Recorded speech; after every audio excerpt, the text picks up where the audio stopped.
Bonjour, vous assistez aux rencontres auteurs du Salon d'expression populaire et de critique sociale. Nous sommes confinés, l'édition 2020 a lieu en version digitale. Dans quelques instants, je vais échanger avec Camille Zabka autour de son livre Celle qui attend, paru aux éditions L'Iconoclaste. Professeure agrégée de lettres modernes, Camille Zabka signe ici son premier roman.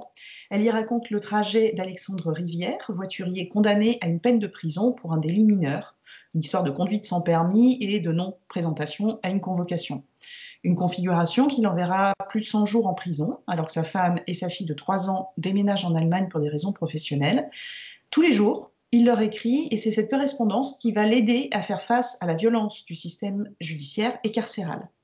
Fluide, juste et dure, mais sans nager dans le pathos, Celle qui attend esquisse la violence sans s'y appesantir, préférant dessiner un univers à part où un père de famille garde le lien à la réalité et à l'avenir, grâce aux lettres qu'il échange avec sa femme et sa fille. Camille Zabka, bonjour. Bonjour Tara, merci beaucoup pour cette présentation. Merci d'accepter donc l'exercice du confinement pour le salon. Sujet donc en plus qui rentre on va dire en résonance avec votre livre. C'est votre premier roman. Qu'est-ce qui l'a inspiré en fait? Pourquoi avoir choisi la forme du roman, pas du documentaire, de la non-fiction, puisque vous partez d'une histoire vraie. Oui, c'est un roman qui s'inspire de faits réels. Et effectivement, c'est un texte qui a eu plusieurs formes. En fait, au départ, on m'a véritablement confié les lettres d'Alexandre, hein, donc c'est des lettres qui existent vraiment. Bon, j'ai réécrites et remaniées pour le roman. Et le projet, c'était au départ vraiment une commande presque familiale, puisque Alexandre et Pénélope sont des proches. Et l'idée, c'était d'écrire un petit texte pour leur fille, pour lui expliquer quand elle poserait des questions plus grandes, eh bien, ce qui s'était passé pendant cette période de séparation, où était son père. Et Pénélope, elle avait déjà commencé à construire un petit livre en attachant ensemble les lettres qu'Alexandre leur avait envoyées. Et elle avait intitulé ce livre « Papa est au coin ». Et moi, c'est vrai que ça m'avait complètement bouleversée quand il m'avait montré tous ces documents.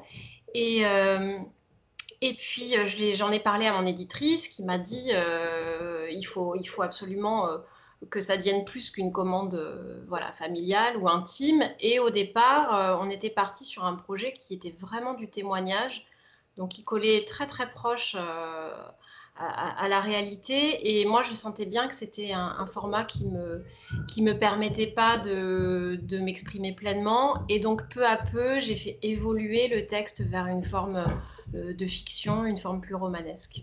Voilà. Voilà le trajet du livre. C'est un trajet qui a duré plusieurs années. Oui, Oui, c'est parti sur effectivement, c'est étalé sur plusieurs années jusqu'à arriver à cette forme. à cette forme-là, oui. Et vous, du coup, ainsi que votre éditeur, vous êtes engagé auprès du centre scolaire de la maison d'arrêt de Fleury-Mérogis. Pourquoi, en fait, comment est-ce que ça s'est passé, justement, de vous, professeur de lettres modernes? Quelle est un peu l'articulation qu'il y a eu Oui, alors ce projet-là, il a eu lieu quand le roman il était quasiment écrit.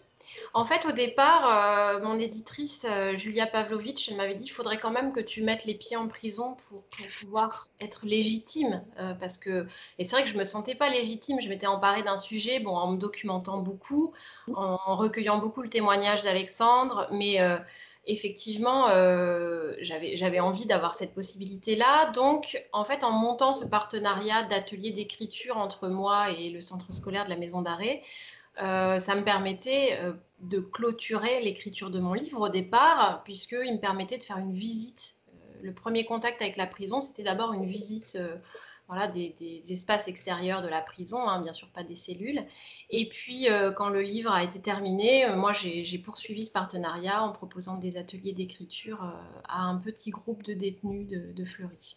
D'accord. C'était vraiment essentiel, effectivement, à l'écriture de mon livre, que cette visite. J'ai passé voilà, une journée au centre scolaire et ça m'a vraiment... oui, ça a vraiment bouleversé beaucoup de choses. Il y a des choses que j'ai modifiées sur la fin de l'écriture parce que je crois que rien ne prépare vraiment à l'entrée, au contact avec ce lieu qu'est la prison. Oui, effectivement, il n'y a pas grand-chose. On le découvre d'ailleurs quand on découvre un Alexandre, en plus pour un délit mineur, donc ce n'est pas un criminel endurci. On découvre avec lui la violence sociale, judiciaire, mais propre aux relations entre détenus, bien sûr. Euh, et en fait, on a l'impression que cette violence, quand vous l'invoquez, l'évoquez dans le livre, elle apparaît un petit peu par touche, par détail. Elle n'est pas frontale, comme souvent dans la littérature carcérale. Pourquoi est-ce que vous avez fait ce choix? Comment? Oui, alors effectivement, j'ai choisi, ça passe aussi par, je pense, le style d'écriture que j'ai travaillé. Je voulais un style simple, parce qu'en fait, c'était tellement lourd comme réalité, ce que j'avais choisi de raconter, que il fallait pas en rajouter trop en termes d'écriture, en termes, vous l'avez dit, de pathos et de violence. Je pense que vraiment voir cette réalité à travers les yeux un peu éberlués du personnage, ça suffit à rendre les choses extrêmement concrètes et violentes. Et je voulais pas, en fait, il me semblait que c'était plus fort de pas en faire trop et de pas en dire trop. En fait, au départ, quand mon texte était encore à l'état de témoignage, c'était beaucoup plus violent en termes d'écriture, en termes de réalité décrite. Et puis tout mon travail pour aller vers la fiction, ça a été d'alléger un peu, d'enlever, de retirer pour que finalement ces moments de violence, et ben, par contraste, ils apparaissent encore plus terribles. Parce que ça alterne entre la réalité familiale, entre les lettres qui sont un peu des bulles comme ça d'amour qu'il essaie de créer pour que sa fille ne soit pas atteinte par la violence de ce qu'il est en train de vivre. Et donc c'était important, bah oui, que la prison, elle apparaisse aussi de manière un petit peu fragmentée, morcelée à travers ce point de vue interne d'un personnage qui ne connaît pas ce milieu-là et qui donc va le découvrir aussi avec violence, avec incompréhension parfois. C'était une manière de rendre cette plongée cauchemardesque dans l'univers carcéral, mais sans que ça vienne étouffer non plus le lecteur. Oui, et sans tomber non plus dans certains clichés qu'on peut trouver beaucoup dans la littérature carcérale aussi, ou même dans un peu criminel au sens large. Là, on a vraiment l'impression que certes, la violence, comme vous dites, est très présente à plusieurs niveaux, mais justement, on ne sait pas où et quand elle va surgir. Et c'est vrai que le lecteur, de son côté, est vraiment frappé par cette violence et cette injustice, et l'une et l'autre se répondant. C'est ça, exactement. Donc il y avait ça, et puis il y avait aussi la volonté, par exemple, moi quand j'ai visité la prison, j'ai été surprise par les relations qu'il y avait entre les surveillants pénitentiaires et les détenus. Il y avait beaucoup de bienveillance, de politesse, et moi en fait je me suis rendu compte que dans mon premier projet, c'était des relations qui étaient exclusivement fondées sur de la violence, du mépris, et en fait du coup ça m'a permis, cette visite aussi du milieu pénitentiaire, de réajuster moi mes propres clichés sur l'univers carcéral, et puis bien sûr c'était important aussi de montrer que bah, certes les cohabitations c'est l'enfer, mais il y a aussi des relations très fortes qui vont se nouer entre Alexandre et certains détenus et qui sont de l'ordre d'amitié très particulière parce qu'éphémère et très chargée en émotions et en expériences assez lourdes aussi. Oui, oui, vous avez effectivement évité justement les clichés. Vous citez celui des surveillants abusifs. C'est vrai que voilà, dans beaucoup de polars, mais même littérature aussi carcérale, peut-être parce qu'on en lit plus facilement de la littérature américaine dans ce type. Oui, on a l'image du surveillant ignoble, tandis qu'à plusieurs reprises, pareil par petites touches, ce type de bienveillance apparaît aussi par petites touches dans votre livre, ce qui fait que c'est d'autant plus fort. Il y a des surveillants humains, bienveillants, bon, qui sont dans leur rôle, mais qui ne vont pas maltraiter les détenus plus que ça. Exactement, oui, c'était important aussi de montrer. Et en fait, ce qui apparaît aussi, c'est que c'est l'écriture, plus encore que le lien à sa famille, c'est l'écriture qui, quelque part, sauve Alexandre et lui permet de garder la tête hors de l'eau. Est-ce que vous avez envie de transmettre un peu un genre de message, que ce soit à vos lecteurs ou d'une manière plus générale sur justement l'image qu'on peut avoir de la prison? Est-ce qu'il y a une intention dans cette démarche chez vous? Oui, moi, mon message en tant qu'autrice par rapport à l'univers carcéral, Ouais. oui, oui, bien sûr. Ben, en fait, moi, c'est une histoire, je pense que le sentiment d'injustice, de colère, moi, ça précède toujours, ça vient toujours nourrir mes projets d'écriture, ça c'est évident. Et comme c'est une histoire, moi, vu mon profil, on va dire, de jeune femme blanche d'un bon milieu, j'étais pas destinée à avoir le moindre contact avec l'univers carcéral. Donc c'est un univers que je fantasmais, qui me faisait très très peur, mais comme on en a peur dans des cauchemars d'enfants. Et en fait, le fait que ça touche aussi brutalement un de mes proches, j'ai eu besoin de m'en emparer pour questionner cette réalité-là française et essayer de comprendre, bien sûr, en termes judiciaires, en termes sociaux, ce que ça veut dire d'enfermer pour ce type de délit des gens. Alors bien sûr que derrière l'histoire de mon personnage, il y a aussi toute l'histoire du racisme français qui est très fort et qu'on ne peut pas comprendre son parcours si on ne le regarde pas avec cette perspective-là.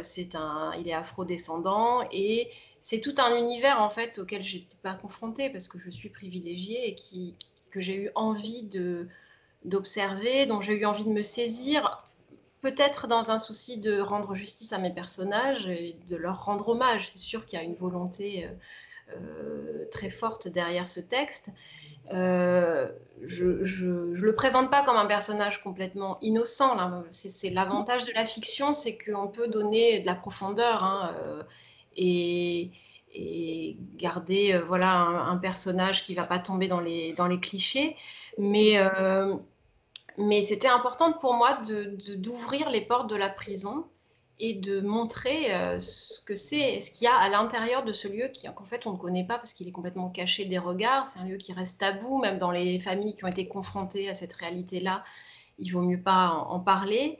Et là, le fait qu'on me confie en fait cette histoire et que ce soit une famille qui choisisse que pour elle, ça serait pas tabou et qu'au contraire, il fallait raconter. En fait, ça m'a vraiment bouleversée parce que c'était un acte très courageux de leur part. Et voilà, le fait d'avoir cette responsabilité-là sur les épaules, de raconter leur histoire, bah oui, j'ai eu envie qu'elle porte un message très fort, c'est sûr. Oui, de joindre un petit peu les occasions, si on peut dire. Ouais, exactement. Oui, tout à fait. Vous disiez que c'est votre colère qui nourrit également votre écriture. Vous disiez ça. Quel est le sens que vous souhaitez lui donner maintenant que vous avez écrit effectivement sur un thème donc, qui vous touchait de manière plus ou moins directe, mais de manière proche? Qu'est-ce que vous souhaitez aborder comme thème à l'avenir? Est-ce que vous avez déjà des pistes? Oui, j'ai déjà des pistes. Je suis en train de travailler sur le deuxième roman. Ça va être une histoire de domination sous plein de formes, en fait, une histoire de domination sociale, de domination raciale encore, et de domination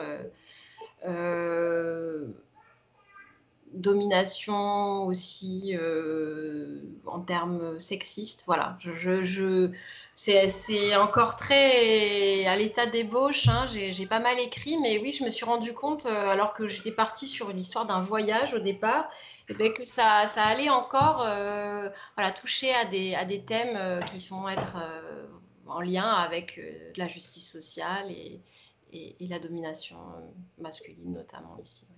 Oui, oui, vous abordez donc sur des sujets plutôt forts et socialement forts qui vous tiennent à cœur.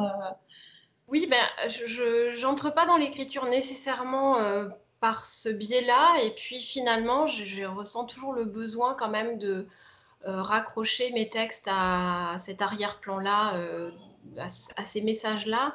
Par exemple, sur le livre Celle qui attend, j'aime bien aussi le présenter comme une histoire d'amour. Et je sais que ce qui m'a intéressée aussi au départ, c'est raconter l'histoire d'amour de ces deux personnages qui n'étaient pas forcément faits pour se rencontrer, pour s'aimer, parce qu'ils viennent de milieux sociaux très différents, ils n'ont pas été du tout éduqués de la même façon. Et pourtant, ça marche et c'est magnifique à observer. Et ça, c'est quelque chose que j'ai observé moi en fréquentant ces proches-là. Oui. Et Oui, puis finalement, cette histoire d'amour-là, elle va rejoindre en termes universels des messages engagés, en fait, très forts. Et le deuxième projet sur lequel je travaille, je pars aussi d'une histoire d'amour et d'une histoire de voyage. Et puis finalement, ça vient raccrocher aussi des messages message fort. Ouais. Oui, vous les articulez toujours. Vous avez la même approche qui se. Exactement, oui, tout à fait. Pour l'instant, en tout cas, ça fonctionne comme ça. Voilà. Alors, la thématique première de ce salon, c'était la ville, territoire d'utopie. La situation actuelle a fait elle a dû évoluer avec l'actualité. C'est devenu le monde d'après. Donc, en soi, les thématiques sont assez voisines. Mais vous, comment est-ce que vous imaginez ce monde d'après, déjà par rapport à ce qu'on vit, mais par rapport justement à c'est-à-dire cet aperçu que vous avez de beaucoup de choses du quotidien qui ne sont pas nécessairement mises en lumière? Oui, c'est une question qui est difficile, je trouve, en ce moment, parce qu'il y a beaucoup de confusion, beaucoup de difficultés à se projeter, mais aussi, je trouve, un retour sur une façon de vivre beaucoup plus essentielle, en fait, pour beaucoup de gens. Alors c'est pareil, je parle de mon point de vue de confiné, privilégié dans un espace agréable et avec mes enfants à la maison et pas l'obligation d'aller travailler pour l'instant. Hein, mais je sais que, en tout cas pour ma part, ce confinement, ça vient confirmer une vie que j'essaie de mener, dont j'ai envie depuis longtemps, c'est-à-dire avec beaucoup plus d'emprise sur le temps qui passe, en fait. L'idée que ça nous permet de redevenir un petit peu comme propriétaire de notre temps et que ça, c'est quelque chose que j'espère réussir à garder par la suite. Et après, pour parler en termes plus généraux, en termes plus sociétaux, bien sûr que j'espère et que je prie pour que la société, pour que le monde d'après ne ressemble pas au monde d'avant. Et en même temps, ça me fait très peur parce que j'ai peur que le monde d'après soit encore pire. Mais bon, voilà, je ne sais pas. Là, j'avoue que là-dessus, c'est compliqué pour moi de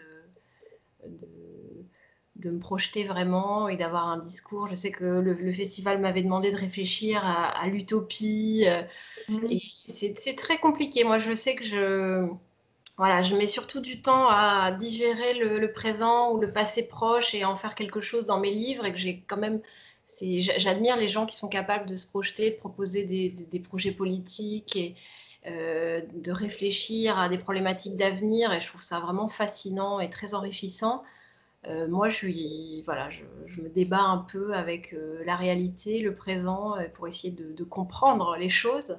Et voilà, j'espère, je suis sûre qu'il y a plein de gens qui vont proposer de vraies directions pour le monde d'après. Et je suis impatiente de lire d'ailleurs toutes les contributions des auteurs du Festival du Livre. Pour participer, ou ce sera en ligne à partir du 1er mai sur le site du Monde d'après. Eh bien, merci Camille Zabka pour cet entretien et ces mots sur votre texte qui s'appelle « Celle qui attend », paru aux éditions de l'Iconoclaste. Merci.